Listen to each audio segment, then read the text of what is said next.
lingkungan sewa. Aristoteles pernah berkata, kekayaan tidak melekat pada kepemilikan, tetapi pada penggunaan barang. Banyak perusahaan sependapat dengan Aristoteles karena mereka banyak melakukan penyewaan aset daripada memilikinya. Misalnya, menurut ELA, pasar penyewaan peralatan global adalah bisnis senilai 600-700 miliar dolar. ELA memperkirakan bahwa dari total investasi tetap senilai 800 miliar, 229 miliar atau 27% akan dibiayai melalui sewa. Jenis aset yang disewakan seperti semua jenis peralatan dapat disewa, misalnya gerbong kereta, helikopter, bulldozer, kapal tongkang, peminat CT, komputer, dan sebagainya. Kelompok peralatan sewaan tersebut terbesar melibatkan peralatan teknologi informasi, diikuti oleh aset transportasi, dan kemudian konstruksi dan pertanian. A. Pemeran dalam lisi. Sewa atau lisi adalah perjanjian kontrak antara lessor dan lisi. Perjanjian ini memberi hak kepada lisi untuk menggunakan properti tertentu yang dimiliki oleh lessor untuk jangka waktu yang disepakati. Sebagai imbalan atau penggunaan properti, lisi menggunakan pembayaran sewa selama masa sewa ke lessor. Lessor umumnya termasuk dalam 3 kategori, yaitu bank, perusahaan sewa kaptis, dan independen. Bank adalah pemain terbesar dalam bisnis sewa. Mereka memiliki akses terhadap dana murah yang memberi mereka keuntungan untuk membeli aset dengan biaya lebih rendah daripada pesaing mereka. Bank juga semakin agresif dari pasar sewa. Mereka telah memutuskan bahwa ada potensi keuntungan yang besar dalam industri penyewaan, maka dari itu mereka telah memperluas lini produk mereka di bidang ini. Akhirnya transaksi sewa sekarang lebih standar yang memberi keuntungan kepada bank karena mereka tidak harus menjadi inovatif dalam penyusunan perjanjian sewa. Dengan demikian, bank seperti Credit Suisse atau CHF, Cash atau AS memiliki entitas anak sewa yang cukup besar. Yang kedua, perusahaan sewa kaptif. Perusahaan sewa kaptif adalah entitas anak yang bisnis utamanya adalah menyewakan aset kepada entitas perusahaan. Perusahaan seperti CNA Capital, BMW Financial Service memfasilitasi penjualan produk ke konsumen. Misalnya, Ivanhoe Mines Ltd ingin mengakuisisi sejumlah bulldozer dari CNA Global. Dalam kasus ini, CNA Capital akan menawarkan untuk menyusun transaksi sebagai sewa dan bukan sebagai pembelian. Dengan demikian, CNA Capital yang menjadikan pembiayaan dan bukan lembaga keuangan eksternal. Perusahaan sewa kaptif memiliki keunggulan dalam titik penjualan dalam menemukan pelanggan yang akan menyewa. Artinya segera setelah CNH Global menerima pesanan, entitas anak sewa dapat dengan cepat menyusun perjanjian sewa pembiayaan. Selain itu, lessor kaptif juga memiliki pengetahuan saat membiayai produk entitas induk. Kecenderungan ini adalah agar para perusahaan kaptif berfokus pada produk perusahaan mereka dibandingkan melakukan sewa pembiayaan secara umum.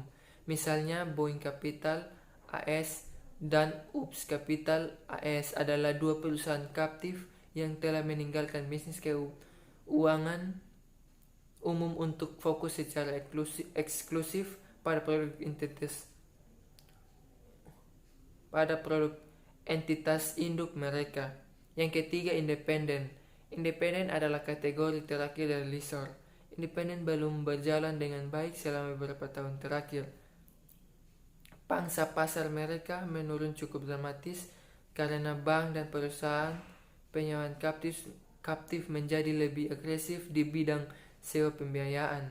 Independen tidak memiliki akses point of sale dan juga tidak memiliki keuntungan dana yang murah. Apa yang sering dilakukan adalah menyusun kontrak yang inovatif bagi leasing. Selain menyusun kontrak yang inovatif bagi leasing, selain itu mereka mulai bertindak sebagai perusahaan yang menampung untuk beberapa perusahaan yang tidak memiliki entitas anak sewa. Menurut data terakhir di www.finance.com yang terkait dengan volume bisnis baru, menurut tipe lessor, bank memegang sekitar 44% pasar, diikuti dengan independen sekitar 30%, kaptis memegang 26%, sisanya. Dan data perubahan pangsa pasar menunjukkan bahwa bank dan kaptif telah meningkatkan bisnis dan mengorbankan pihak independen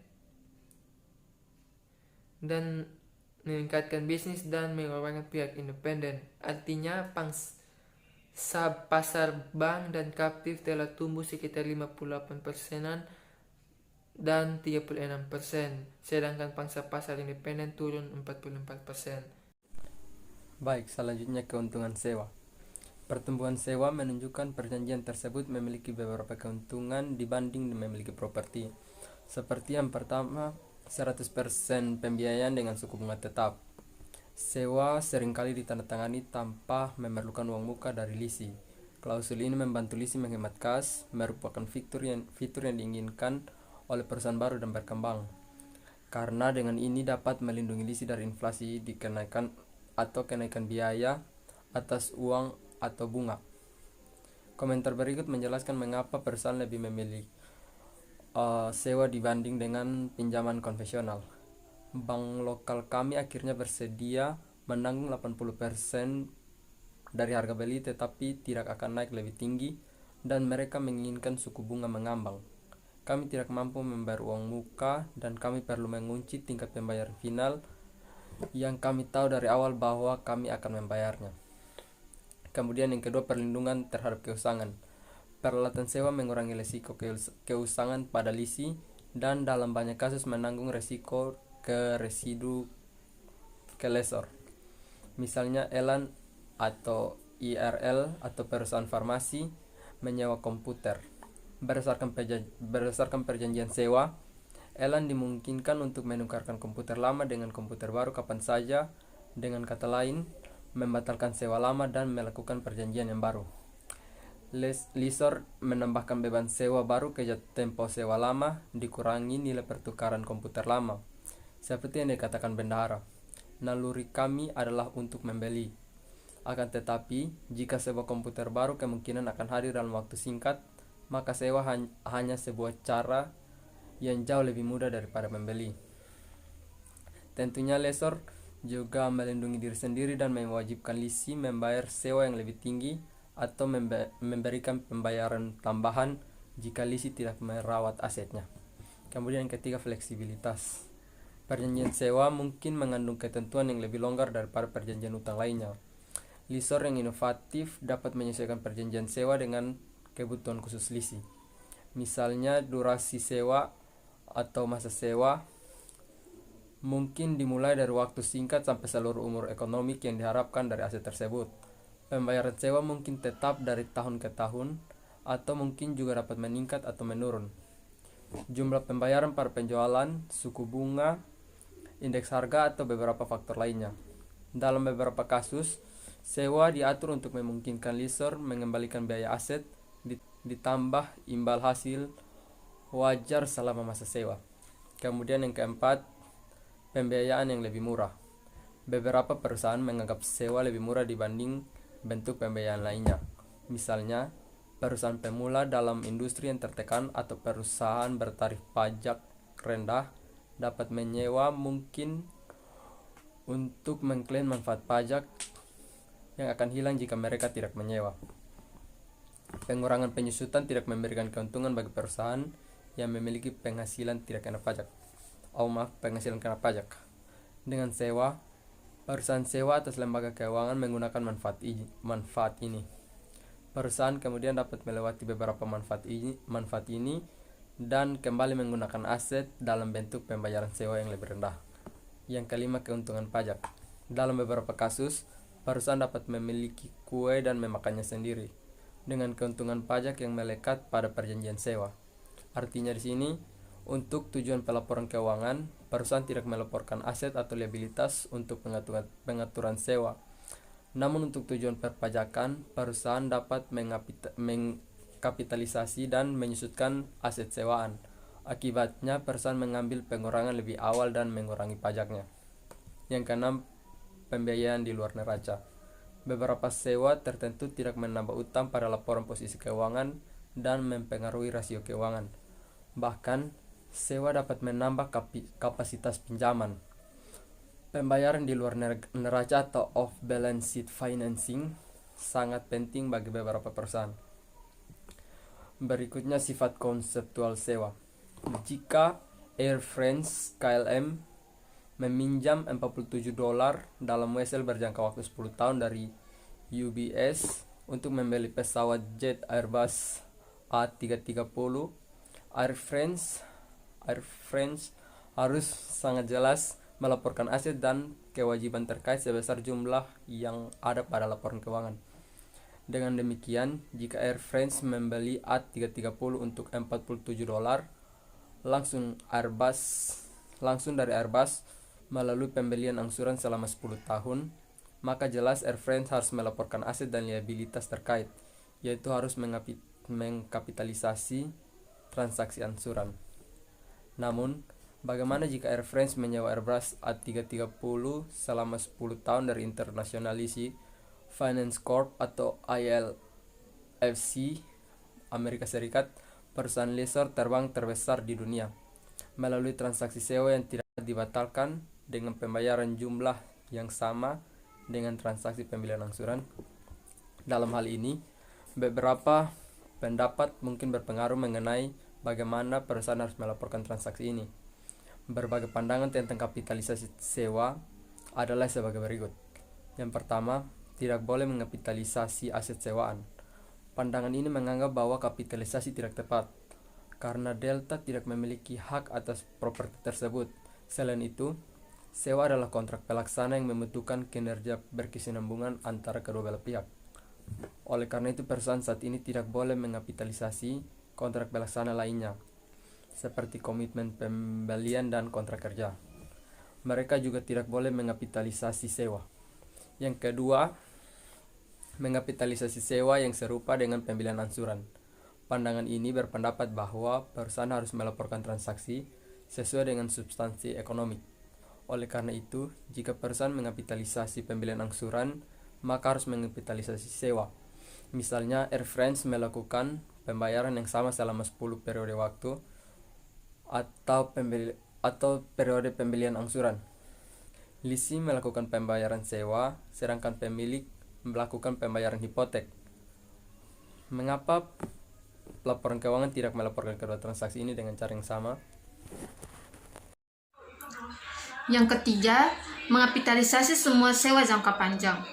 Pendekatan ini hanya mensyaratkan hak jangka panjang untuk menggunakan properti tersebut agar dapat mengkapitalisasinya. Pendekatan hak properti ini mengkapitalisasi semua sewa jangka panjang. Yang keempat, mengkapitalisasi sewa yang tidak dapat dibatalkan di mana penalti untuk non-kinerja cukup besar. Pendekatan terakhir menunjukkan kapitalisasinya hanya hak dan kewajiban kontraktual yang tidak dapat dibatalkan. Singkatnya, terdapat berbagai sudut pandang mulai dari tidak adanya kapitalisasi sampai kapitalisasi semua sewa. IASB tampaknya setuju dengan pendekatan kapitalisasi sewa serupa dengan pembelian angsuran. Pendekatan ini mencatat bahwa Air France harus mengkapitalisasi sewa yang mengalihkan secara substansial seluruh manfaat dan risiko kepemilikan properti dengan syarat bahwa sewa tersebut tidak dapat dibatalkan. Sudut pandang ini mengarah pada 3 kesimpulan dasar. Yang pertama, perusahaan harus mengidentifikasi karakteristik yang mengindikasikan pengalihan secara substansial seluruh manfaat dan risiko kepemilikan. Yang kedua, karakteristik yang sama harus diterapkan secara konsisten kepada lessee dan lessor. Yang ketiga, sewa yang tidak mengalihkan secara substansial seluruh manfaat dan risiko kepemilikan adalah sewa operasi. Yang berikut adalah akuntansi bagi lessee. Jika Air France sebagai lisi mengapitalisasi sewa yang mencatat nilai aset dan liabilitas yang umumnya sama dengan nilai sekarang dari pembayaran sewa. Sedangkan ILFC sebagai lessor setelah mengalihkan secara substansial seluruh manfaat dan risiko kepemilikan, maka ia harus mengakui perusahaan dengan menghapus aset dari laporan keuangan dan menggantinya dengan piutang. Jurnal untuk Air France adalah peralatan yang disewakan terhadap liabilitas sewa. Sedangkan jurnal untuk ILFC sebagai lessor itu adalah piutang sewa terhadap peralatan. Setelah mengapitalisasi aset tersebut, Air France mencatat penyusutan aset sewaan. ILFC maupun Air France memperlakukan pembayaran sewa sebagai pembayaran yang terdiri dari bunga dan pokok. Kriteria kapitalisasi sebagai lisi yang pertama, sewa mengalihkan kepemilikan aset kepada lisi. Yang kedua, sewa berisi opsi tawar-menawar pembelian. Yang ketiga, masa sewa adalah untuk sebagian besar umur ekonomis aset. Dan yang keempat, nilai sekarang dari pembayaran sewa minimum secara substansial mendekati seluruh nilai wajar aset sewaan. Air France mengklasifikasikan dan mencatat sewa yang tidak memenuhi salah satu dari keempat kriteria tersebut sebagai sewa operasi. Ilustrasi tersebut menunjukkan bahwa sewa yang memenuhi salah satu dari 4 kriteria tersebut sebagai sewa pembiayaan. Dengan demikian, klasifikasi sewa yang tepat ditentukan berdasarkan substansi transaksi sewa, bukan hanya pada bentuknya.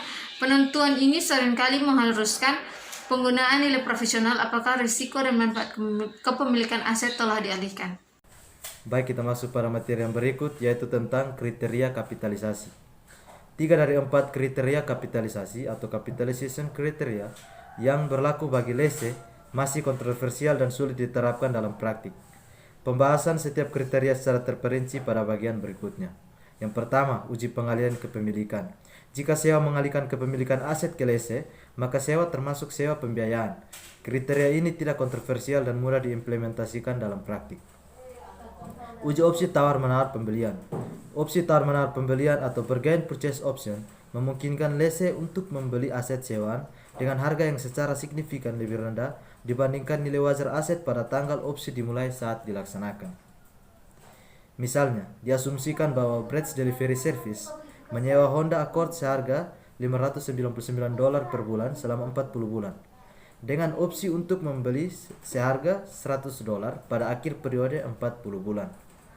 Jika perkiraan nilai wajar Honda Accord adalah $3.000 pada akhir 40 bulan, maka opsi seharga $100 untuk membeli jelas merupakan harga yang lebih rendah.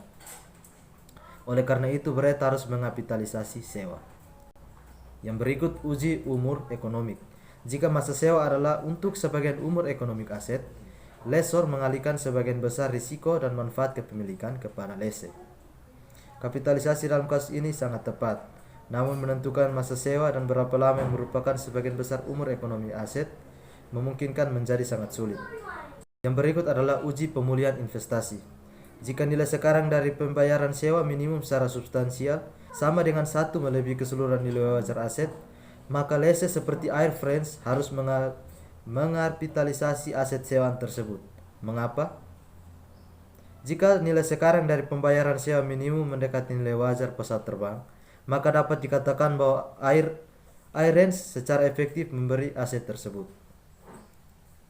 Penentuan nilai sekarang dari pembayaran sewa minimum melibatkan 3 konsep penting. Yang pertama, pembayaran sewa minimum. Yang kedua, biaya eksekusi. Dan yang ketiga, tingkat diskonto. Pembayaran sewa minimum. Air France berkewajiban untuk melakukan atau berencana untuk melakukan pembayaran sewa minimum atau minimum lease payments sehubungan dengan aset sewaan. Yang kedua, pembayaran rental minimum.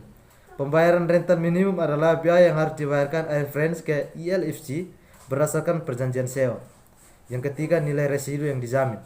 Nilai residu adalah estimasi nilai wajar aset sewaan pada akhir masa sewa.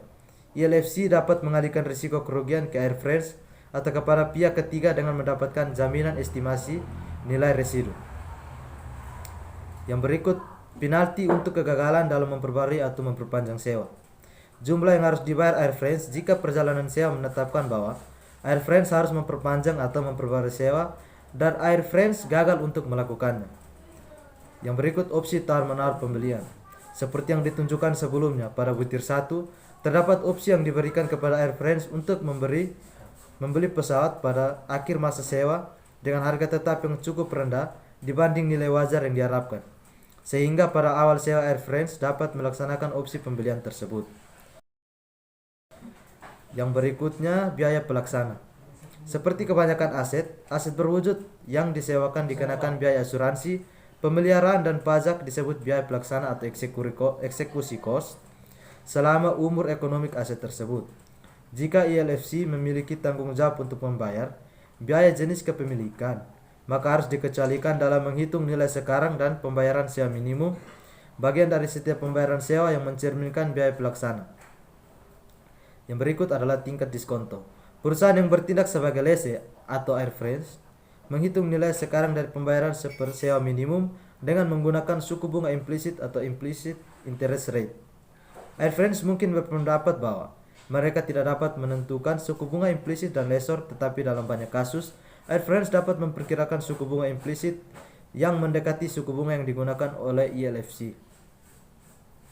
Air France mungkin berpendapat bahwa ia tidak dapat menentukan suku bunga implisit dari lessor, sehingga harus menggunakan suku bunga inkremental yang lebih tinggi. Namun dalam banyak kasus, Air France dapat membuat perkiraan yang mendekati suku bunga implisit yang digunakan oleh ILFC. Penentuan apakah perkiraan yang wajar dapat dilakukan dan memerlukan penilaian atau judgment, terutama saat hasil dan penggunaan suku bunga pinjaman inkremental mendekati untuk memenuhi uji nilai wajar, maka Air France tidak dapat menggunakan tingkat diskonto yang terlalu rendah. Sekian dan terima kasih. Aset dan liabilitas dicatat secara berbeda. Yang pertama, aset dan liabilitas tercatat. Dicatat sewa pembiayaan sebagai aset dan liabilitas pada 1. Nilai sekarang dari pembayaran sewa minimum atau tidak termasuk biaya pelaksana, dan juga 2.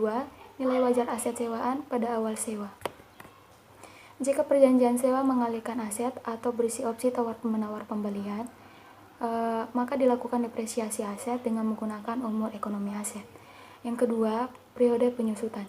Jika sewa tidak mengalihkan kepemilikan atau tidak berisi opsi tawar-menawar pembelian, maka dilakukan depresiasi atau penyusutan aset selama masa sewa. Yang ketiga, metode bunga efektif. Dilakukan untuk mengalokasikan setiap pembayaran sewa antara pokok dan bunga. Yang keempat, konsep penyusutan. Depresiasi dan penghapusan kewajiban merupakan proses akuntansi yang independen selama masa sewa. Selanjutnya, metode sewa pembiayaan atau lease.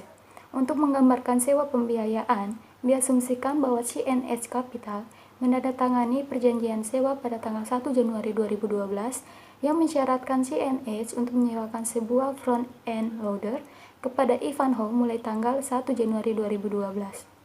Syarat dan ketentuan perjanjian sewa dan data terkait lainnya adalah sebagai berikut. Yang pertama, jangka waktu sewa adalah 5 tahun. Perjanjian sewa tersebut tidak dapat dibatalkan dan mengharuskan pembayaran sewa sebesar $25.981,62 pada setiap awal tahun dan juga berbasis anuitas jatuh tempo. Yang kedua, loader tersebut memiliki nilai wajar pada saat awal sewa sebesar $100.000 dan perkiraan umur ekonomi selama 5 tahun dan juga tidak ada nilai residu. Yang ketiga, Ivanhoe membayar semua biaya pelaksanaan secara langsung dan pihak ketiga kecuali pajak properti sebesar $2.000 per tahun yang dimasukkan sebagai bagian dari pembayaran tahunan kepada CNH. Yang keempat, sewa tidak berisi opsi perpanjangan. Loader akan dialihkan kembali ke CNH pada saat penghentian sewa. Yang kelima, suku bunga pinjaman inkremental Ivanhoe adalah 11% per tahun. Yang keenam, Ivanhoe menyusutkan peralatan serupa yang dimilikinya secara garis lurus. CNH menetapkan sewa tahunan untuk mendapatkan tingkat imbal hasil investasi sebesar 10% per tahun, dan Ivanhoe mengetahui tentang fakta ini. Sewa tersebut memenuhi kriteria untuk diklasifikasikan sebagai sewa pembiayaan karena alasan sebagai berikut. Yang pertama, jangka waktu sewa selama 5 tahun sama dengan umur ekonomi aset peralatan yang juga 5 tahun, memenuhi uji umur ekonomi. Yang kedua, nilai sekarang dari pembayaran sewa minimum yaitu $100.000 sebagaimana dihitung di bawah ini, sama dengan nilai wajar loader yaitu $100.000. Perhitungannya sebagai berikut. Jumlah kapitalisasi sama dengan $25.000, 981,62 dikurangi $2.000 dan dikali dengan nilai sekarang anuitas jatuh tempo dari 1 untuk 5 periode sebesar 10%, yaitu $23.981,62 dikali dengan 4,16986 menghasilkan $100.000. Ivanhoe menggunakan suku bunga implies CNH sebesar 10% dan bukan suku bunga pinjaman inkremental sebesar 11% karena mengetahui suku bunga implies tersebut. Ivanhoe mencatat sewa pembiayaan pada pembukuannya pada tanggal 1 Januari 2012 sebagai berikut. Peralatan yang disewakan dalam sewa pembiayaan pada liabilitas sewa yaitu $100.000. Ivanhoe mencatat pembayaran sewa pertama pada tanggal 1 Januari 2012 sebagai berikut. Beban pajak properti $2.000 dan liabilitas sewa yaitu $23.981,62 pada kas yaitu $25.981,62. Selanjutnya untuk ilustrasi 21 step 6 daftar amortisasi sewa untuk list dasar anuitas jatuh tempo. Tanggal 1 Januari 2012 pembayaran sewa tahunan sebesar $100.000. Setelah itu tanggal 1 Januari 2012 pembayaran sewa tahunan $25.981.62 sen. Biaya pelaksana sebesar $2.000, bunga tahunan atas liabilitas sebesar $23.981.62, pengurangan liabilitas sewa sebesar $76.018.38 dan liabilitas sewanya 0. Pada tanggal 1 Januari 2013 pembayaran sewa tahunan sebesar $25.981,62, biaya pelaksana sebesar $2.000, bunga atas liabilitas sebesar $7.601,84, pengurangan liabilitas sewa sebesar $16.379,78 dan liabilitas sewa sebesar $59.638,60. Pada tanggal 1 Januari 2014 pembayaran sewa tahunan sebesar $25.981,62, biaya pelaksana sebesar $2.000, bunga atas liabilitas sebesar $5.963,86, pengurangan liabilitas sewa sebesar $18.017,76, liabilitas sewa sebesar $41.620,84. Pada tahun 2015 pembayaran sewa tahunan sebesar $25.981,62, biaya pelaksana sebesar $2.000, bunga atas liabilitas sebesar $4.162,08, pengurangan liabilitas sewa sebesar $19.819,54 dan liabilitas sewa sebesar $21.800,30. Jumlah pembayaran sewa tahunan sebesar $129.908,10, biaya pelaksana sebesar $10.000, bunga atas liabilitas jumlahnya $19.908,10, pengurangan liabilitas sewa sebesar $100.000. Pada akhir tahun fiskal tanggal 31 Desember 2012, catatan Ivanhoe bunga sebagai berikut. Jurnalnya beban bunga pada hutang bunga sebesar $7.601,84. Penyusutan peralatan yang disewakan selama masa sewa 5 tahun menerapkan kebijakan penyusutan normal menggunakan metode garis lurus. Ivanhoe hasil entry berikut pada tanggal 31 Desember 2012. Dengan jurnal beban penyusutan per akumulasi depresiasi peralatan sewa sebesar $20.000. Pada tanggal 31 Desember 2012, Ivanhoe secara terpisah mengidentifikasi aset yang tercatat sewa guna usaha pada laporan posisi keuangan. Demikian pula secara terpisah mengidentifikasi kewajiban terkait. Ivanhoe mengklasifikasikan bagian jatuh tempo dalam 1 tahun atau siklus operasi, mana yang lebih lama dengan kewajiban lancar, dan sisanya dengan kewajiban tidak lancar. Misalnya pada bagian saat ini tanggal 31 Desember 2012, jumlah kewajiban sebesar $76.018,38. Dalam jadwal amortisasi Ivanhoe adalah jumlah dari penurunan kewajiban pada tahun 2013 atau 16.379,78. Pada ilustrasi 21 step 7 menunjukkan bagian kewajiban yang berkaitan dengan sewa transaksi pada tanggal 31 Desember 2012. Selanjutnya ada pelaporan liabilitas sewa jangka pendek dan jangka panjang. Liabilitas jangka panjang yaitu liabilitas sewa sebesar 59.638,60 didapat dari 76.018,38 dikurangi dengan 16.379,78. Untuk liabilitas jangka pendek, utang bunga sebesar 7.601,84, liabilitas sewa sebesar 16.379,78. Ivanhoe mencatat pembayaran sewa 1 Januari 2013 sebagai berikut. Beban pajak properti sebesar 2.000, hutang bunga sebesar 7.601,84, liabilitas sewa sebesar 16.379,78, kas sebesar 25.981,62. Jurnal hingga 2016 akan mengikuti pola di atas.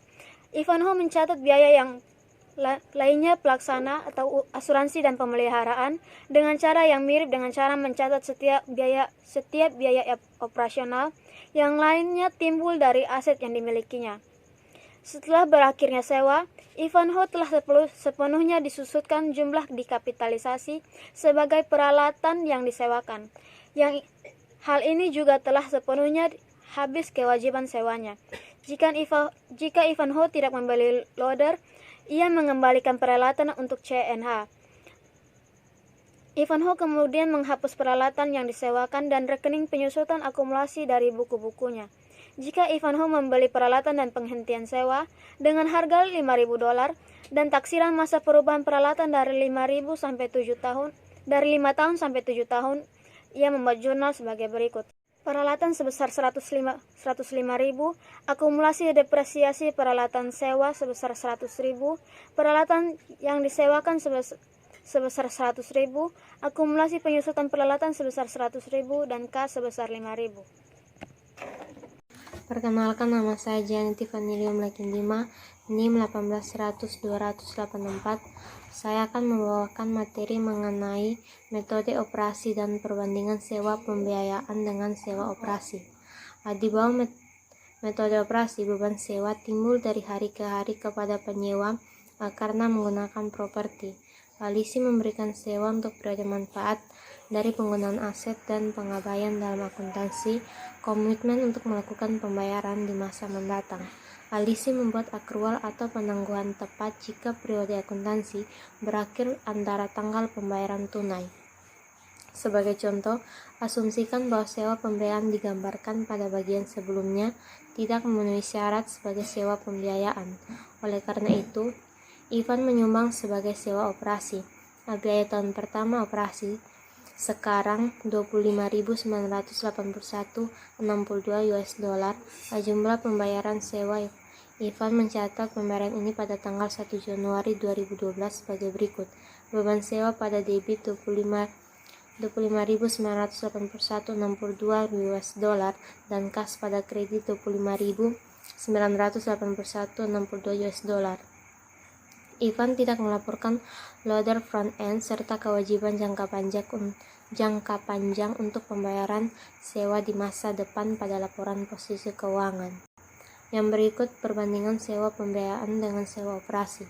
Seperti yang ditunjukkan, jika perusahaan mencatat sewa sebagai sewa operasi, maka beban operasi tahun pertama sewa adalah $25.981,62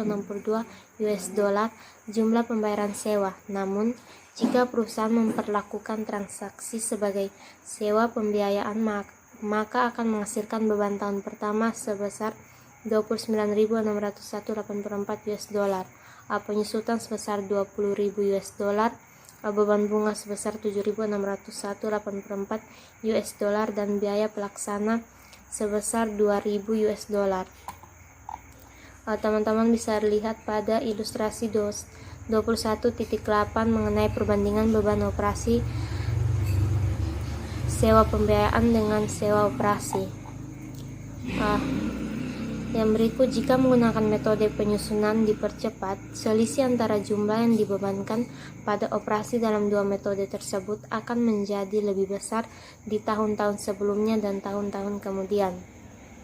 Selain itu, penggunaan pendekatan sewa pembiayaan akan menghasilkan pencatatan aset dan liabilitas terkait sebesar 100.000 US dollar yang awalnya dilaporkan pada laporan posisi keuangan.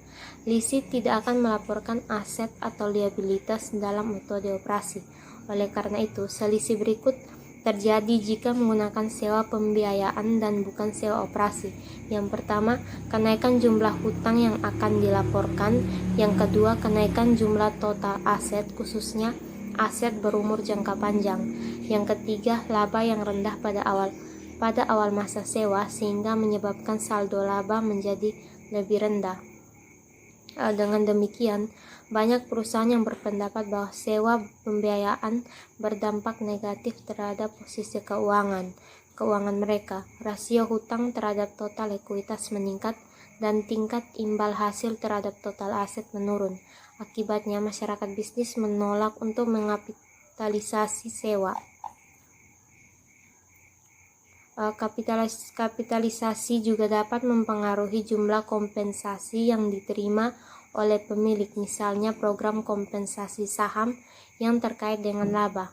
Akhirnya, kapitalisasi dapat menurunkan tingkat imbal hasil yang meningkatkan hubungan antar hutang dan ekuitas yang membuat perusahaan kurang menarik bagi investor sekarang dan potensial. Demikian materi yang saya bawakan. Sekian dan terima kasih. Baik, selanjutnya adalah akuntansi bagi lessor. Ada 3 manfaat penting bagi lessor, di antaranya yang pertama pendapatan bunga. Sewa merupakan bentuk pembiayaan. Bank, captive, dan perusahaan leasing independen melihat bahwa transaksi sewa menguntungkan karena memberikan margin bunga yang kompetitif. Manfaat yang kedua adalah intensif pajak. Dalam banyak kasus, perusahaan yang melakukan sewa tidak dapat menggunakan manfaat pajak dari aset tersebut, tetapi leasing semacam itu memungkinkan perusahaan untuk mengalihkan manfaat pajak tersebut kepada pihak lain, dalam hal ini lessor, dengan imbalan berupa tarif sewa yang lebih rendah atas aset sewaan. Manfaat yang ketiga adalah nilai residu yang tinggi. Keuntungan lain bagi lessor adalah dikembalikannya aset pada akhir masa sewa. Nilai residu dapat menghasilkan keuntungan yang sangat besar. Materi selanjutnya adalah ekonomi sewa. Lessor seperti CAN Capital menentukan jumlah sewa berdasarkan tingkat imbal hasil suku bunga implisit yang diperlukan untuk menjustifikasikan penyewaan front-end loader. Dalam menetapkan tingkat imbal hasil, CNH mempertimbangkan posisi kredit Ivanhoe, panjang sewa, dan status nilai residu. Pada contoh CNH Ivanhoe sebelumnya, suku bunga implisit CNH adalah 10%. Biaya peralatan untuk CNH adalah $100.000, juga nilai wajar. Dan estimasi nilai residu adalah 0. Jadi perhitungan pembayaran sewa dapat kita lihat pada ilustrasi 21/9, mana nilai wajar peralatan yang disewakan $100.000 dikurangi dengan nilai residu 0. Jumlah yang harus dipulihkan oleh lessor melalui pembayaran sewa yakni kembali $100.000. Lalu $100.000 dibagi dengan 4,16986 mendapatkan hasil $23.981,62. PV dari anuitas jatuh tempo dari 1 sampai 5 tahun pada suku bunga 10%. Selanjutnya adalah klasifikasi sewa oleh lessor. Untuk tujuan akuntansi, lessor juga mengklasifikasikan sewa sebagai sewa operasi atau sewa pembiayaan. Sewa pembiayaan dapat dibagi lagi menjadi pembiayaan langsung dan tipe penjualan. Perbedaan bagi lessor antara sewa pembiayaan langsung dan sewa tipe penjualan adalah ada tidaknya keuntungan atau kerugian pabrikan atau dealer. Sewa tipe penjualan mencakup keuntungan pabrikan atau dealer, dan sewa pembiayaan langsung tidak mencakup keuntungan tersebut. Keuntungan kepada lessor dibuktikan dengan selisih antara nilai wajar aset sewaan pada awal sewa dan biaya yang dikeluarkan lessor atau jumlah tercatat, dalam hal ini nilai buku. Lessor mengklasifikasikan dan mencatat semua sewa yang tidak memenuhi syarat sebagai sewa pembiayaan langsung atau sewa tipe penjualan sewa sebagai sewa operasi. Penjelasannya dapat kita lihat pada ilustrasi 21-9, diagram kriteria lessor untuk klasifikasi sewa. Oke, baik. Jadi saya akan menjelaskan tentang metode pembiayaan langsung atau lessor. Sewa pembiayaan langsung merupakan pembiayaan untuk pembelian aset oleh lisi. Dalam jenis sewa ini, lessor mencatat piutang sewa dan bukan aset sewaan. Piutang sewa adalah nilai sekarang dari pembayaran sewa minimum ditambah nilai sekarang dari nilai residu yang tidak dijamin. Berdasarkan data dari contoh CNH sebelumnya menggambarkan perlakuan akuntansi untuk sewa pembiayaan langsung. Berikut informasi yang relevan dengan CNH dalam akuntansi untuk transaksi sewa ini. Yang pertama, jangka waktu sewa adalah 5 tahun mulai dari 1 Januari 2012, tidak dapat dibatalkan dan mensyaratkan pembayaran sewa yang seragam sebesar 25.981,62 US dollar pada setiap awal tahun. Pembayaran termasuk biaya pelaksana sebesar 2.000 US dollar atau pajak properti. Yang kedua, peralatan. Peralatan seharga 100.000 US dollar bagi CNH, nilai wajar pada awal sewa sebesar 100.000 US dollar. Perkiraan umum ekonomiknya adalah 5 tahun dan tidak ada nilai residunya. Yang ketiga, CNH tidak mengeluarkan biaya langsung awal dalam negosiasi dan penutupan transaksi sewa. Yang keempat, sewa tidak berisi opsi perpanjangan. Peralatan akan dialihkan kembali ke CNH pada akhir masa sewa. Dan yang kelima, CNH mengatur pembayaran sewa tahunan untuk mengetahui tingkat imbal hasil 10% atau suku bunga implisit pada investasi, seperti yang ditunjukkan pada ilustrasi sebelumnya. Berikutnya adalah perhitungan piutang sewa pada ilustrasi 21.12. Yang diketahui atau yang akan dicari adalah piutang sewa sebesar dalam kurung 25.981,62 US dollar dikurangi 2.000 US dollar, kemudian dikali nilai sekarang dari anuitas jatuh tempo selama 5 periode pada suku bunga 10%. Maka 23.981,62 US dollar dikali 4,16986. Karena itu hasilnya adalah 100.000 US dollar. Sewa atas aset dan piutang yang dihasilkan pada 1 Januari 2012 atau awal masa sewa sebagai berikut. Yang pertama, atau jurnalnya adalah piutang sewa di debit sebesar 100.000 dan peralatan di kredit sebesar 100.000 juga. Perusahaan sering melaporkan piutang usaha dalam laporan posisi keuangan sebagai investasi neto dalam sewa pembiayaan. Perusahaan mengklasifikasikan lancar atau tidak lancar tergantung kapan mereka memulihkan investasi neto. Terima kasih. Daftar amortisasi sewa bagi lessor dan dasar anuitas jatuh tempo. Pada tanggal 1 Januari tahun 2012, piutang sewa sebesar 100.000 US dollar. Pada tanggal 1 Januari 2012, pembayaran sewa tahunan sebesar 25.981,62 US dollar, biaya pelaksanaan sebesar 2.000 US dollar, bunga atas piutang usaha sebesar 0 US dollar, pemulihan piutang usaha sebesar 23.981,62 US dollar, dan piutang sewa sebesar 76.018,38. Pada tanggal 1 Januari 2013, pembayaran sewa tahunan sebesar 25.981,62, biaya pelaksanaan sebesar 2.000 US dollar, bunga atas piutang sewa sebesar 7.601,84 US dollar, pemulihan piutang usaha sebesar 16.379,78 US dollar, piutang sewa sebesar 59.638,6 US dollar. Pada tanggal 1 Januari 2014, pembayaran sewa tahunan sebesar 25.981,62 US dollar, biaya pelaksanaan sebesar 2.000 US dollar, bunga atas piutang sewa sebesar 5.963,86 US dollar, pemulihan piutang usaha sebesar 18.017,76 US dollar, piutang sewa sebesar 41.620,84 US dollar. Pada tanggal 1 Januari 2015, pembayaran sewa tahunan sebesar 25.981,62 US dollar, biaya pelaksanaan sebesar 2.000 US dollar, bunga atas piutang sewa sebesar 4.162,08 US dollar, pemulihan piutang sewa sebesar 19.819,54 US dollar, dan piutang sewa sebesar 21.801,30 US dollar.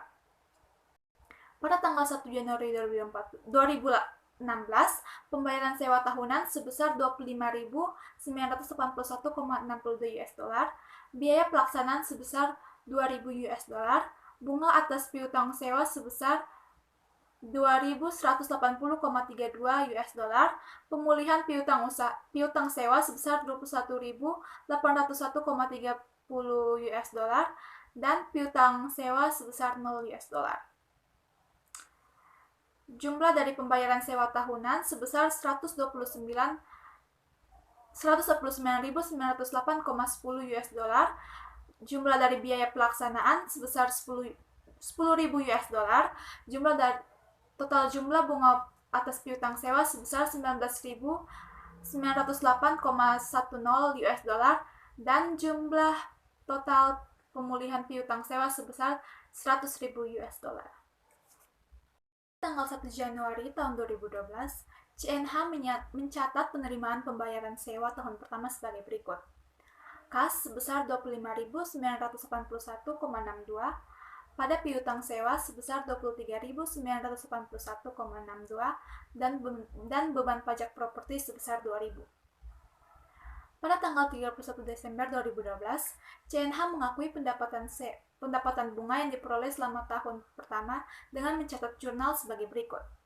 Piutang bunga sebesar 7.601,84, pada pendapatan bunga sewa sebesar 7.601,84. Berikutnya, pada tanggal 31 Desember 2012, CNH melaporkan piutang sewa dalam laporan posisi keuangan sebagai aset lancar atau aset tidak lancar, ataupun keduanya. Laporan ini mengklasifikasikan bagian di jatuh tempo dalam 1 tahun atau siklus operasi yang mana lebih lama sebagai aset lancar dan sisanya sebagai aset tidak lancar. Berikut adalah ilustrasi pelaporan transaksi sewa oleh lessor. Aset tidak lancar atau investasi terdiri dari piutang sewa dengan besar 59.638,60 US dollar. Aset lancar terdiri dari piutang bunga sebesar 7.601,84 US dollar dan piutang sewa sebesar 16.379,78 US dollar. Berikut adalah jurnal untuk mencatat pembayaran sewa tahun kedua dan pengakuan bunga yang diperoleh. Pada tanggal 1 Januari 2013, kas sebesar 25.981,62, pada piutang sewa sebesar 16.379,78 dan piutang bunga sebesar 7.601,84 dan beban pajak properti atau utang pajak properti sebesar 2.000. Berikutnya, pada tanggal 31 Desember tahun 2013, piutang bunga sebesar 5.963,86, pada beban bunga sewa sebesar 5.963,86. Selanjutnya masuk pada metode operasi atau lessor.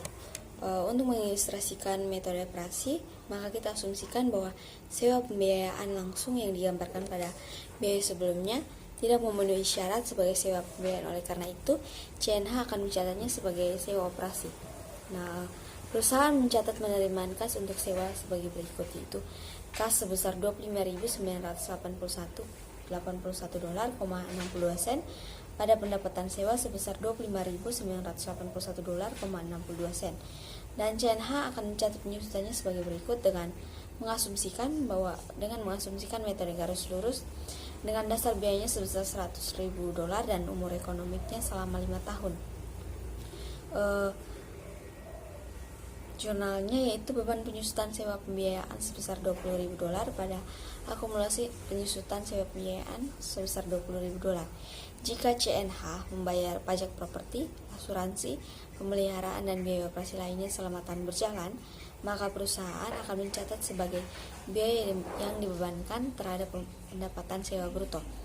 Jika CNH memiliki aset tetap yang digunakan selain yang disewakan kepada orang lain, perusahaan secara terpisah mengklasifikasikan peralatan yang disewakan berdasarkan akumulasi penyusutannya sebagai peralatan yang disewakan kepada pihak lain atau investasi pada properti sewaan. Jika jumlahnya signifikan atau dalam hal aktivitas, CNH memisahkan pendapatan sewa dan biaya yang menyertainya dalam laporan laba rugi dari pendapatan penjualan dan juga beban pokok penjualan. Selanjutnya kita masuk pada masalah akuntansi khusus. Ada beberapa fitur pengaturan sewa yang menyebabkan masalah akuntansi khusus yang unik, yaitu sebagai berikut. Yang pertama ada nilai residu. Yang kedua ada sewa tipe penjualan atau lessor. Yang ketiga opsi tawar-menawar pembelian. Yang keempat biaya langsung awal. Yang kelima klasifikasi lancar versus tidak lancar. Dan yang terakhir ada pengungkapan. Yang pertama kita masuk pada nilai residu. Arti dari nilai residu atau residual value sendiri adalah estimasi nilai wajar aset sewaan pada akhir masa sewa. Seringkali terdapat nilai residu yang signifikan pada akhir masa sewa, terutama ketika umur ekonomik aset sewaan melebihi masa sewanya.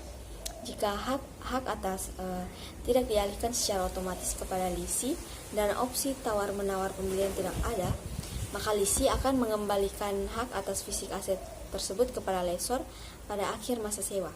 Dijamin versus tidak dijamin. Nilai residu mungkin dijamin atau tidak dijamin oleh lisi. Kadang-kadang lisi setuju untuk membayarkan setiap kekurangan di bawah jumlah dinyatakan bahwa nilai residu tertentu yang akan direalisasikan oleh lessor pada akhir masa sewa. Dalam kasus seperti ini, jumlah yang dinyatakan tersebut adalah nilai residu yang dijamin. Pihak-pihak yang menyewa menggunakan nilai residu yang dijamin dalam pengaturan sewa memiliki dua alasan, yaitu alasan yang pertama untuk alasan bisnis dan yang kedua adalah untuk manfaat akuntansi. Selanjutnya pembayaran sewa. Nilai residu yang dijamin menurut definisi lebih memiliki kepastian realisasi daripada nilai residu yang tidak dijamin. Akibatnya, lessor dapat menyesuaikan pembayaran sewa karena adanya peningkatan kepastian pemulihan aset. Setelah lessor menetapkan pembayaran, maka kemudian tidak ada bedanya dari sudut pandang akuntansi apakah nilai residu dijamin. Investasi neto yang dicatat lessor setelah pembayaran ditetapkan pun akan tetap sama. Untuk hal ini, kita asumsikan data yang sama seperti pada ilustrasi CNH atau Ivanhoe, kecuali pada CNH mengestimasikan nilai residu sebesar $5.000 pada akhir masa sewa 5 tahun.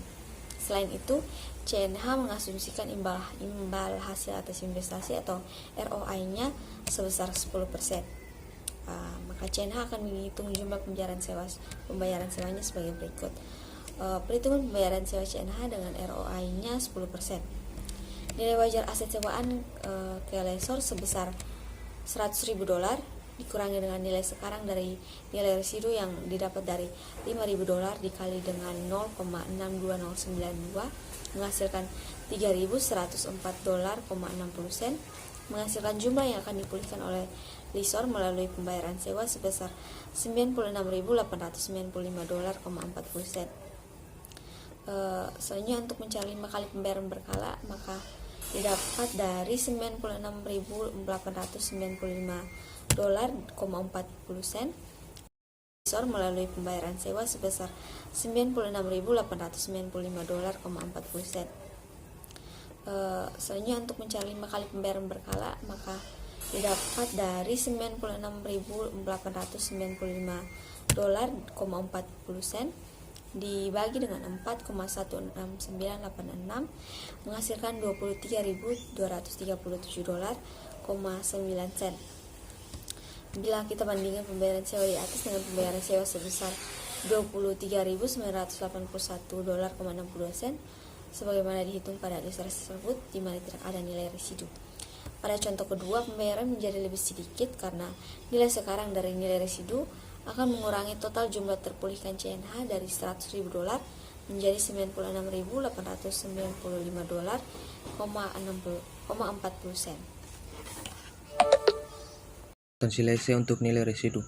Nilai residu yang dijamin mempengaruhi perhitungan pembayaran sewa minimum oleh lese. Oleh karena itu, nilai residu tersebut juga mempengaruhi jumlah yang dikapitalisasi sebagai aset sewaan dan kewajiban sewa. Akhirnya, nilai residu yang dijamin adalah pembayaran sewa tambahan bahwa lese akan membayar dalam bentuk properti atau kas atau keduanya pada akhir masa sewa dengan menggunakan pembayaran sewa seperti yang dihitung oleh lessor. Ivanhoe mencatat aset sewaan atau front end leader dan liabilitas, penyusutan, bunga, pajak properti pembayaran sewa atas dasar nilai residu yang dijamin. Ivanhoe mencatat leader dengan biaya perolehan sebesar $100 dan menyusutkannya selama 5 tahun untuk menghitung penyusutan perusahaan mengurangi nilai residu yang dijamin dan biaya perolehan leader. Jika pada akhir sewa nilai wajar dari nilai residu lebih kecil dari $5.000, maka Ivanhoe harus mencatat kerugian. Asumsikan bahwa Ivanhoe menyusutkan aset sewaan ke nilai residunya $5.000. Dalam hal ini, Ivanhoe harus melaporkan kerugian sebesar $2.000 dengan asumsi bahwa Ivanhoe akan membayar kas untuk menutupi kekurangan nilai residu. Jika nilai wajar melebihi $5.000, maka keuntungan dapat diakui CNH dan Ivanhoe dapat membagi keuntungan atas nilai residu yang dijamin dengan rasio yang disetujui kedua belah pihak. Nilai residu yang tidak dijamin atau akuntansi lisi. Dari sudut pandang lisi, nilai residu yang tidak dijamin sama dengan tidak ada nilai residu dalam hal pengaruhnya terhadap metode bagi lisi untuk menghitung pembayaran sewa minimum dan kapitalisasi aset sewaan dan liabilitas sewa. Asumsikan fakta yang sama seperti yang di atas kecuali sebesar $5.000 yang tidak dijamin. Jumlah pembayaran sewa tahunan akan sama, yaitu $23.237. Apakah nilai residu dijamin atau tidak dijamin? CNH tetap akan memulihkan jumlah yang sama melalui penyewaan, yaitu $9.895,40. Pembayaran sewa minimum adalah $116.184,49, yaitu $23.237,9 dikali 5. Ivanhoe akan mengapitalisasi jumlah sebagai berikut. Nah, ini adalah ilustrasi perhitungan jumlah kapitalisasi lisi nilai residu yang tidak dijamin. Jumlah yang dikapitalisasi Ivanhoe suku bunga 10%, dasar anuitas jatuh tempo termasuk nilai residu yang tidak dijamin. Nilai sekarang 5 pembayaran sewa tahunan sebesar $23.237,9 dikali 4,16986 itu terdapat pada tabel 6-5. Nilai residu yang tidak dijamin sebesar $5.000 tidak dikapitalisasi oleh lisi, ya sama dengan 0. Jumlah yang dikapitalisasi oleh lisi adalah $96.854,40. Selanjutnya adalah ilustrasi daftar amortisasi sewa untuk lisi nilai residu yang tidak dijamin.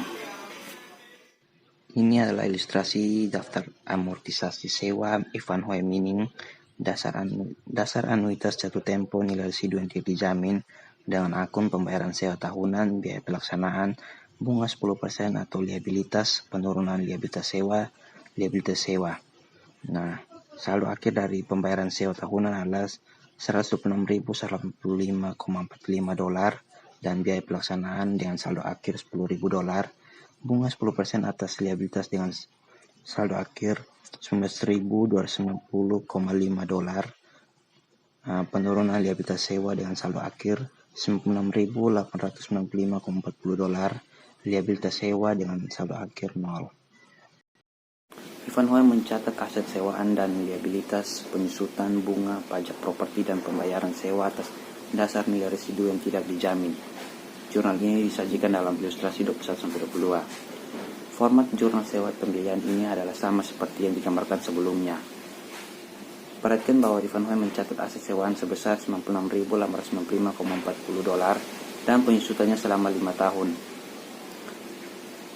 Dengan asumsi bahwa perusahaan menggunakan metode garis lurus, maka beban penyusutan setiap tahun adalah $19.379,8. Pada akhir masa sewa, sebelum Ivan Hoy mengalihkan aset ke CNH, akun aset dan liabilitas sewa memiliki saldo sebagai berikut, yaitu peralatan yang disewakan dengan sewa pembiayaan sebesar $96.895 dikurangi akumulasi penyusutan sewa pembiayaan yaitu $96.895 dengan total adalah 0. Bahwa Ivan Hoy telah sepenuhnya menyusukan aset sewa dan telah sepenuhnya mengamortisasi liabilitas sewa, maka tidak ada jurnal yang diperlukan pada akhir masa sewa, kecuali untuk menghapus aset dari buku. Jika Ivan Hoy menyusutkan aset ke nilai residu yang tidak dijamin, maka akan terjadi salah saji, artinya jumlah tercatat dari aset sewa akan menjadi $5.000 pada akhir masa sewa, tetapi liabilitas dalam sewa pembiayaan akan menyatakan 0 sebelum aset dialihkan. Dengan demikian, Ivan Hoy akan melaporkan kerugian sebesar $5.000 ketika mengalihkan aset ke CNH. Ivan Hoy akan menyajikan penyusutan terlalu kecil dan akan menyajikan laba neto terlalu besar pada 2012-2015. Sedangkan pada tahun lalu 2016 laba neto akan disajikan terlalu kecil karena adanya kerugian yang tercatat. Nah, selanjutnya yaitu jurnal perbandingan untuk nilai residu yang dijamin dan tidak dijamin perusahaan lisi. Nah, di ilustrasi ini terdapat dua perbandingan, yaitu nilai residu yang dijamin dan nilai residu yang tidak dijamin. Yang pertama, kapitalisasi sewa 1 Januari 2012 dengan akun peralatan yang disewakan dengan sewa pembiayaan totalnya adalah 100.000 berada pada posisi debit dan liabilitas sewa pada posisi kredit. Sedangkan di nilai residu yang tidak dijamin, peralatan yang disewakan dengan sewa pembiayaan yaitu 96.895,40 berada di posisi debit dan liabilitas sewa berada di posisi kredit. Selanjutnya pembayaran pertama 1 Januari 2012 dengan akun beban pajak properti sebesar 2.000, liabilitas sewa sebesar 23.237,09 terdapat pada posisi debit dan kas 25.237,09 pada posisi kredit. Sedangkan di nilai residu yang tidak dijamin, beban pajak properti sebesar 2.000, liabilitas sewa sebesar 23.237,09 berada pada posisi debit dan kas 25.237,09 berada pada posisi kredit. Selanjutnya jurnal penyesuaian untuk bunga yang masih harus dibayar tanggal 31 Desember 2012 dengan akun beban bunga sebesar 7.676,29 berada pada posisi debit, utang bunga sebesar 7.676,29 berada pada posisi kredit. Nilai residu yang tidak dijamin, beban bunga sebesar 7.365,83 berada pada posisi debit, utang bunga sebesar 7.365,83 berada pada posisi kredit. Selanjutnya jurnal untuk mencatat penyusutan tanggal 31 Desember 2012 dengan akun beban penyusutan sewa pembiayaan sebesar 19.000 berada pada posisi debit, akumulasi penyusutan sewa pembiayaan sebesar 19.000 berada pada posisi kredit. Pada nilai residu yang tidak dijamin, beban penyusutan sewa pembiayaan sebesar 19.379,8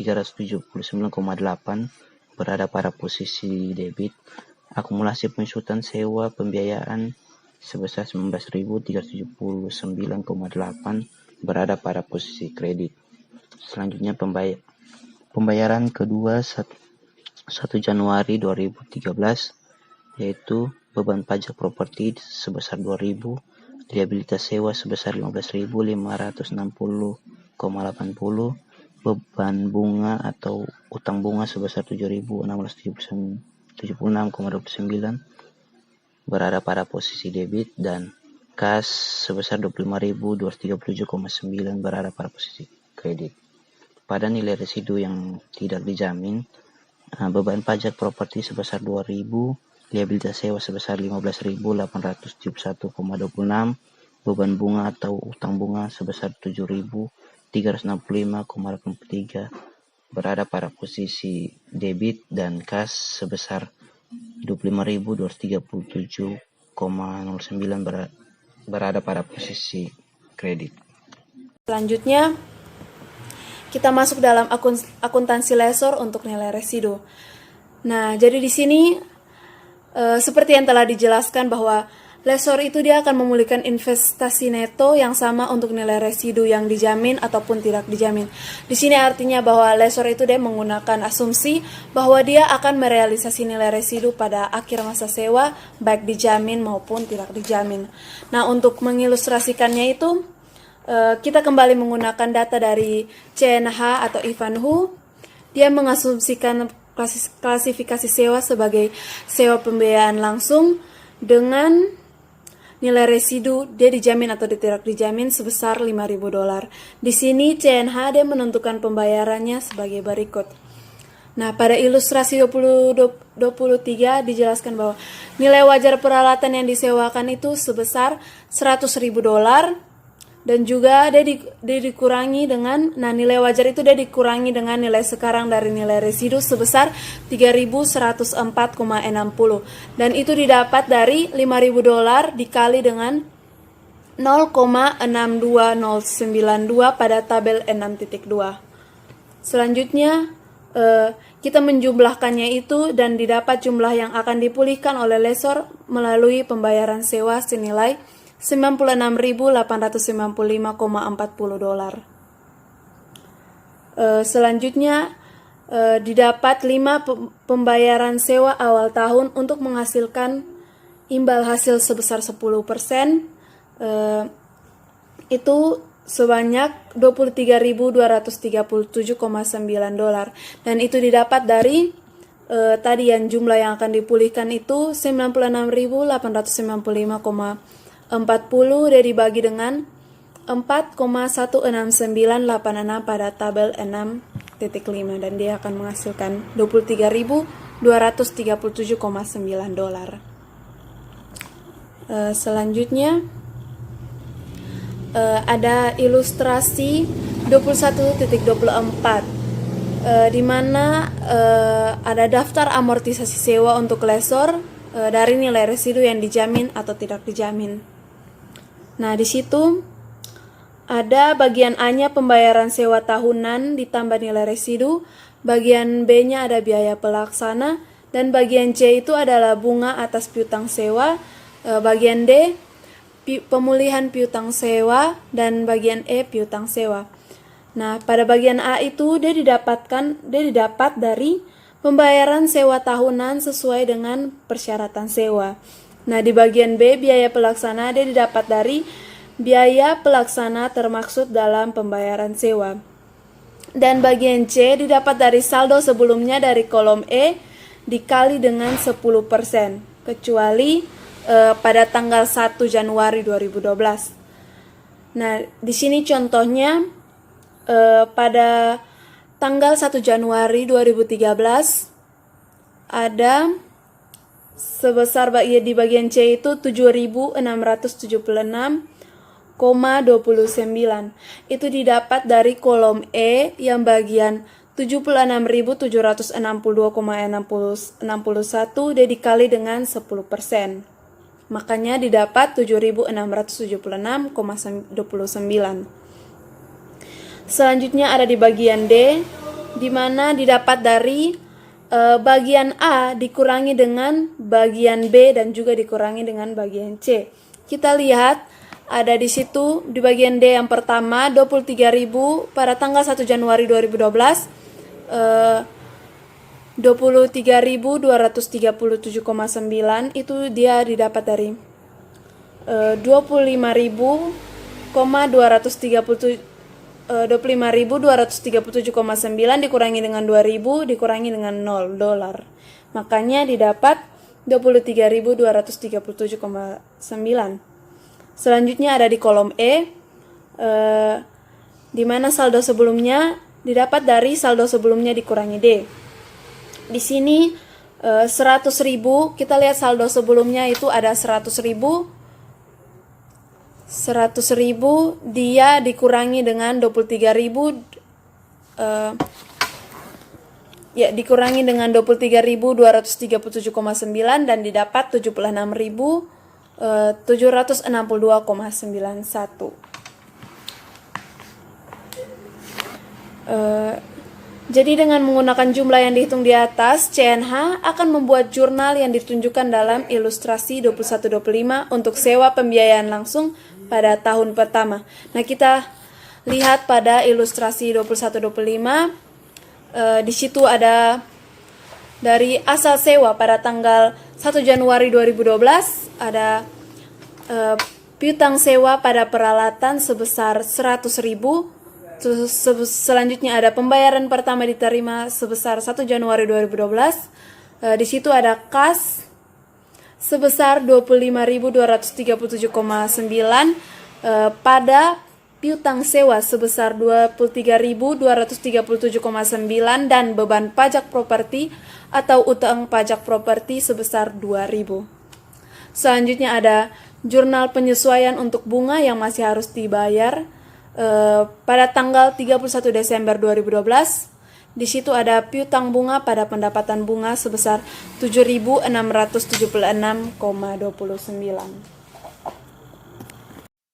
Perkenalkan, nama saya Vini Juliana Akmova dan saya akan membawa materi mengenai sewa jenis penjualan dalam lesor. Nah, dalam lesor ini dia mempunyai dua, yaitu sewa pembiayaan langsung dan juga sewa tipe penjualan. Nah, perbedaan utamanya itu dia terdapat pada keuntungan atau kerugian bruto pabrikan atau dealer. Nah, di sini yang dimaksud adalah pendapatannya. Kita masuk dalam ilustrasi 21-26, di mana sewa pembiayaan langsung versus sewa tipe penjualan. Dalam sewa pembiayaan langsung, pendapatan yang dihasilkan itu adalah pendapatan bunga. Sedangkan dalam sewa tipe penjualan, dia pendapatan yang dihasilkan itu ada dua, yaitu laba bruto dan juga pendapatan bunga. Dalam sewa tipe penjualan, harga perolehan aset sewanya berbeda dengan nilai wajar. Sedangkan dalam sewa pembiayaan langsung, harga perolehan asetnya sama dengan nilai wajarnya. Nah, dalam sewa tipe penjualan ini, lesor mencatat harga penjualan aset, beban pokok penjualan dan pengurangan persediaan terkait, dan juga piutang sewa. Nah, di mana piutang sewa ini dia bisa juga disebut dengan investasi neto. Di mana nilai sekarang dari pembayaran sewa minimum ditambah dengan nilai sekarang dari nilai residu yang tidak dijamin. Karena itu, piutang sewa dia mencakup nilai sekarang dan nilai residu yang dijamin atau tidak dijamin. Berikutnya ada harga penjualan aset, di mana dia merupakan nilai sekarang dari pembayaran sewa minimum. Selanjutnya beban pokok penjualan, di mana biaya aset kepada lesor dikurangi nilai sekarang dari nilai residu yang tidak dijamin. Nah, saat mencatat pendapatan penjualan dan beban pokok penjualan, dia terdapat perbedaan akuntansi antara nilai residu yang dijamin dan tidak dijamin. Nah, perbedaan ini akan dijelaskan oleh teman saya. Untuk menghasilkan sewa tipe penjualan dengan nilai residu yang dijamin dan dengan nilai residu yang tidak dijamin, asumsikan bahwa fakta-fakta yang sama seperti pada situasi sewa pembayaran langsung seharusnya. Estimasi nilai residu adalah sebesar $5.000 atau nilai sekarang dari nilai tersebut adalah $3.104,50 dan peralatan yang disewakan memiliki biaya perolehan sebesar $5.000 ke dolar Cina atau CNH. Asumsikan bahwa nilai wajar dari nilai residu adalah $3.000 pada akhir masa sewa. CNH mencatat laba yang sama sebesar $15.000 pada titik penjualan. Apakah dalam nilai residu yang dijamin atau tidak dijamin? Perbedaan antara keduanya adalah bahwa pendapatan penjualan dan babak pokok penjualan adalah jumlah yang berbeda. Dalam membuat perhitungan ini, kita mengurangi nilai ini sekarang dari nilai yang tidak dijamin dari pendapatan penjualan dan beban pokok penjualan. Alasannya adalah karena kriteria pengeluaran pendapatan belum terpenuhi karena ketidakpastian seputar realisasi nilai residu yang tidak dijamin. Artinya laba bruto yang diakui adalah sama dengan jumlah yang diakui dalam penjualan langsung. CNH membuat jurnal yang ditunjukkan dalam ilustrasi 21-18. Untuk mencatat transaksi ini, pada tanggal 1 Januari 2012, penerimaan nilai residu pada akhir masa sewa. Perusahaan harus secara berkala meninjau situasi nilai residu yang tidak dijamin dalam sewa tipe penjualan. Jika estimasi residu yang tidak dijamin menurun, perusahaan harus merevisi akuntansi untuk transaksi tersebut menggunakan estimasi yang telah berubah. Selanjutnya slide 63, baca saja jurnalnya. Yang kedua, opsi tawar-menawar pembelian atau leasing. Seperti yang dinyatakan sebelumnya, opsi tawar-menawar pembelian memungkinkan leasing untuk membeli aset sewa dengan harga masa depan yang secara substansional lebih rendah dari nilai wajar masa depan yang diharapkan dari aset sewaan tersebut. Harga sangat menguntungkan pada awal sewa, yang menyebabkan opsi pelaksanaan di masa depan cukup meyakinkan.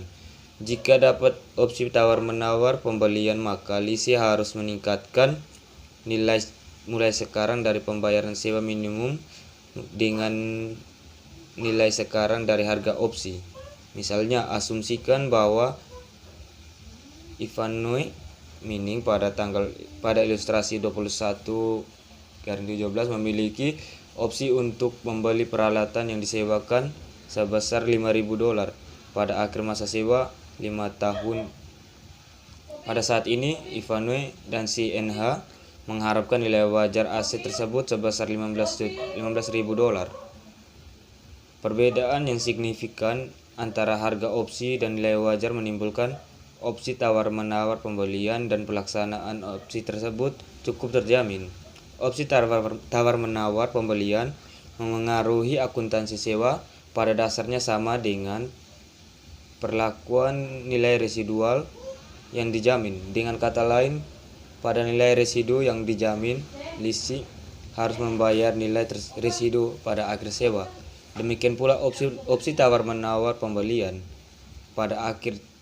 pasti akan dibayar oleh leasing. Oleh karena itu, perhitungan datar, estimasi, dan jurnal yang akan disiapkan untuk opsi tawar-menawar pembelian sebesar $5.000 itu identik dengan yang ditampilkan untuk nilai residu yang dijamin sebesar $5.000.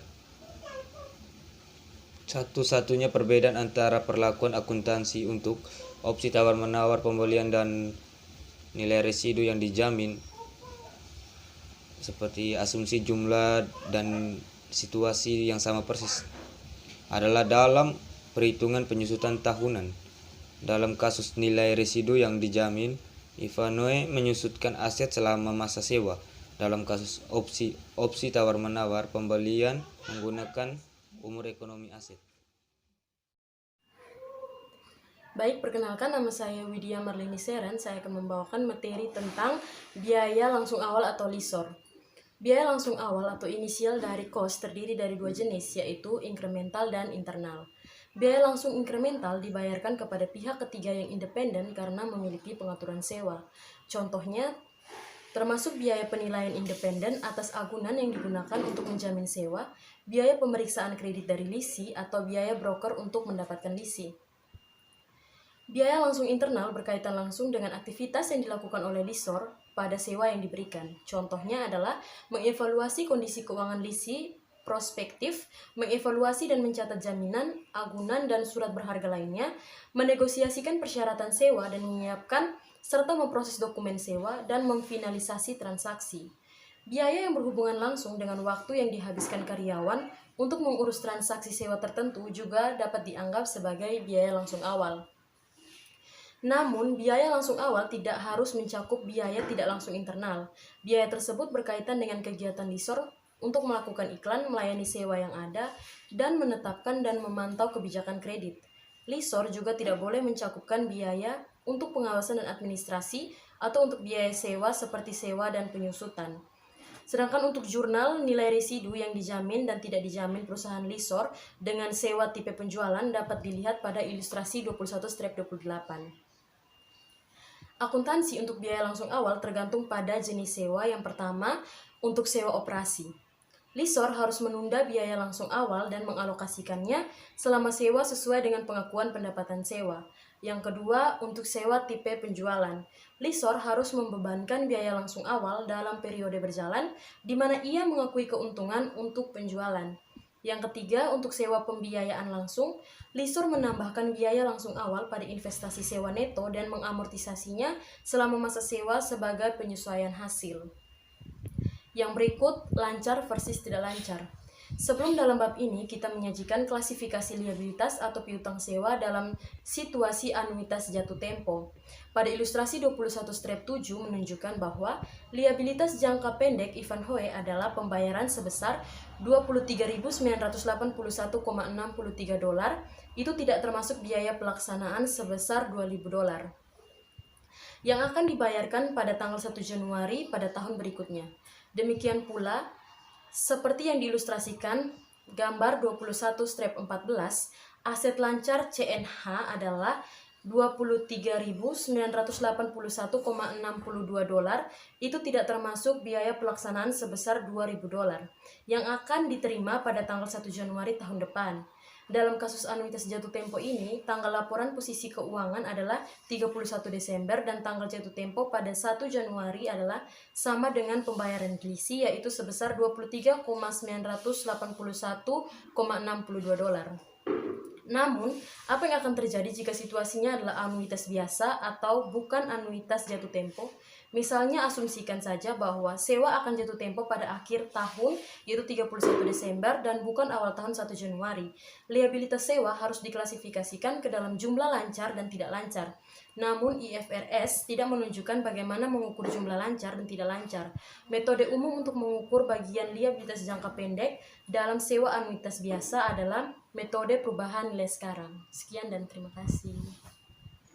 Selanjutnya, untuk mengilustrasikan metode perubahan nilai sekarang, asumsikan situasi anuitas biasa dengan fakta yang sama seperti pada kasus CNH Ivanhoe, tidak termasuk biaya pelaksana sebesar $2.000.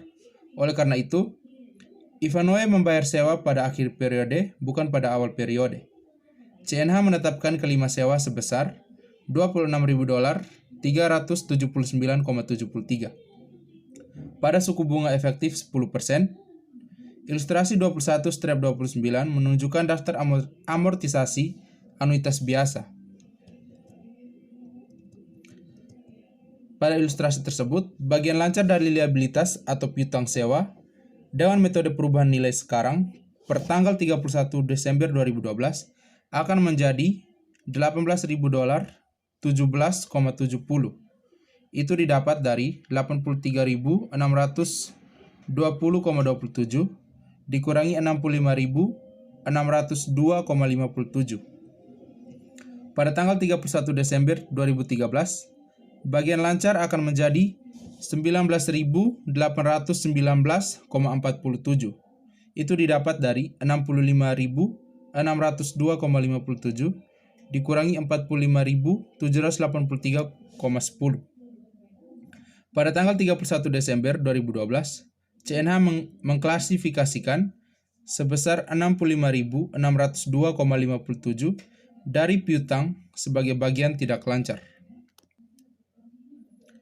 Jadi, dalam situasi anuitas jatuh tempo dan anuitas biasa, melaporkan pengurangan nilai pokok pada periode berikutnya sebagai liabilitas jangka panjang atau aset lancar. Dalam situasi anuitas jatuh tempo, CNH masih harus membayar bunga selama 1 tahun berjalan, tetapi tidak dibayar sampai periode berikutnya. Akibatnya, aset lancar yang ditimbulkan dari pengurangan piutang dan bunga yang diperoleh pada periode sebelumnya. Dalam situasi anuitas biasa, bunga yang masih harus dibayar selama periode berjalan juga dibayar pada periode yang sama. Akibatnya, lessor menyajikan hanya pengurangan pokok pinjaman pada periode berikutnya sebagai aset lancar. Yang berikut, pada bagian A, pengungkapan data sewa. IASB mensyaratkan lease dan lessor untuk mengungkapkan informasi tertentu tentang sewa. Persyaratan ini bervariasi berdasarkan pada jenis sewa atau pembiayaan atau operasi, dan apakah pembuat laporan keuangan adalah lease atau lessor. Persyaratan pengungkapan menyediakan informasi bagi investor sebagai berikut. Yang pertama, bagi lease. Yang pertama, penjelasan umum isi pengaturan sewa yang material. Yang kedua, rekonsiliasi antara total pembayaran sewa minimum masa depan pada akhir periode pelaporan dan nilai sekarangnya. Yang berikut, total pembayaran sewa minimum masa depan pada akhir periode pelaporan dan nilai sekarangnya untuk setiap periode berikut. Yang pertama, tidak lebih dari 1 tahun. Yang kedua, lebih dari 1 tahun dan tidak lebih dari 5 tahun. Yang ketiga, lebih dari 5 tahun. Yang kedua, bagi lessor. Untuk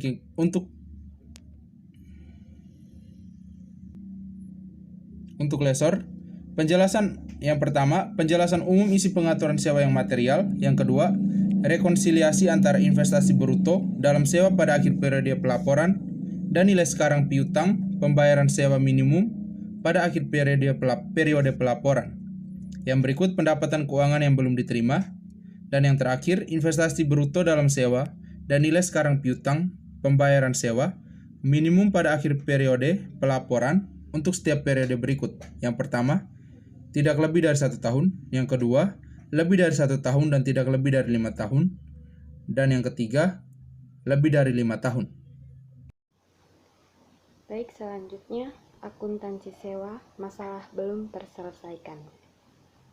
Dalam praktiknya, keinginan kuat dari lessee untuk menolak kapitalisasi telah membuat sebagian peraturan akuntansi untuk mengapitalisasi sewa telah tidak efektif. Untuk menghindari kapitalisasi aset sewaan, perusahaan mendesain, menulis, dan menafsirkan perjanjian sewa untuk mencegah terpenuhinya salah satu dari 4 kriteria sewa pembiayaan. Perusahaan dapat dengan mudah merancang perjanjian sewa sedemikian rupa dengan memenuhi spesifikasi sebagai berikut. Yang pertama, memastikan bahwa sewa tidak menentukan pengalihan hak atas properti kepada lessee. Yang kedua, tidak menentukan opsi tawar-menawar pembelian. Yang ketiga, menetapkan masa sewa di bawah perkiraan umur ekonomik aset sewaan sehingga uji umur ekonomik tidak terpenuhi. Dan yang terakhir, mengatur nilai sekarang pembayaran sewa minimum kurang dari nilai wajar aset sewaan.